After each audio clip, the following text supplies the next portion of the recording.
Hello guys, mid week eviction.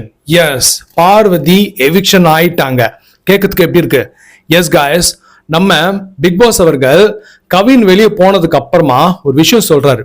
எல்லா கண்டஸ்டன்ட்டும் வாங்க living area வந்து உக்காருங்க, இப்ப மிட் வீக் எவிக்ஷன் நடக்க போகுது.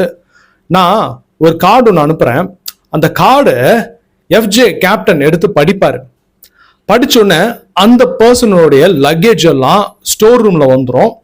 மொத்த ட்ரெஸ்ஸும் எடுத்துட்டு மெயின் டோர் வழியா வெளியே போகணும் அப்படின்னு சொல்லிடுறாரு. ஸோ எல்லாரும் பயந்து போய் உக்காடுறாங்க. முக்கியமா நம்ம பார்வதிக்கு பார்த்தீங்கன்னா அல்லு தாங்கல், ஐயோ நம்மளா போமோன்னு. ஸோ யாரெல்லாம் நாமினேஷன் ஆயிருக்கீங்களோ நடுவில் வந்து உட்காருங்க அப்படின்னு சொல்லிட்டாங்க. ஸோ எல்லாரும் வந்து சென்டரா உக்காந்துட்டாங்க. ஸோ நம்ம எஃப்ஜே வந்து பார்த்தீங்கன்னா கார்டு வருது. ஸ்டோர் ரூம்ல போயிட்டு கார்டு எடுத்துட்டு வந்து ஓப்பன் பண்ணி பார்க்குறாரு. First letter B. ஸோ பீன்னு வந்த உடனே அவ்வளோதான், எஃப்ஜே ஒரு மாதிரி ஆயிட்டான்.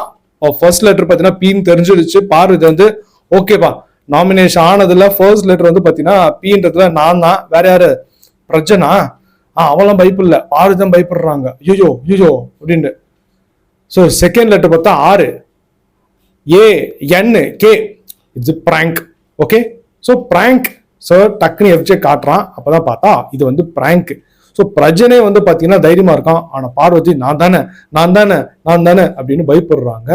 ஆனால் யாருக்கும் தெரியல, பார்வதி செகண்ட் பிளேஸ்ல இருக்காங்க. 1,00,000 ஓட்டு தாண்டி எகிரி போயிட்டு இருக்காங்க. ஃபர்ஸ்ட் திவ்யா, செகண்டு பார்வதி, ஓட்டின் அடிப்பில். மூணாவது தான் விக்ரம். அப்படி வேற லெவல். பிரஜன் கீழே போயிட்டான். கீழே வந்து பார்த்தீங்கன்னா எல்லாத்துக்கும் கீழே வந்து பார்த்தீங்கன்னா சுபிக்ஷா இருக்காங்க.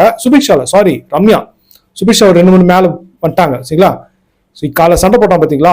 என் பொண்டாட்டி யாரும் இது போடுறேன். அப்ப வந்து பாத்தீங்கன்னா அவ்வளவு மக்கள் எல்லாம் ஓட்டு போடுறேன் அப்படின்னு பண்ணிட்டாங்க. சரிங்களா? ஒருத்தருக்கு பிடிக்கலன்னா ஒண்ணும் கிடையாது, வேற யாருக்கும் ஓட்டு போட்டா போதும், ஓட்டு கம்மியாக இருக்கும், கீழே வந்துருவாங்க. அதான் பிக் பாஸ் ஓட்டிங்க.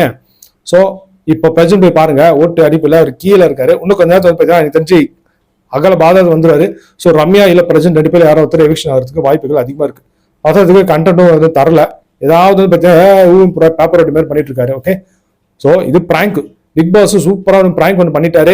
மிட் வீக் எவிக்ஷனை பத்தி எல்லாம் பயந்துட்டாங்க. ஓகே, ஸோ இப்போ வந்து பாத்தீங்கன்னா லைவ்ல என்ன போயிட்டு இருக்குன்னா, நம்ம கம்ருதன், ரம்யா அண்ட் அரோரா பேசிக்கொண்டிருக்கிறார்கள்.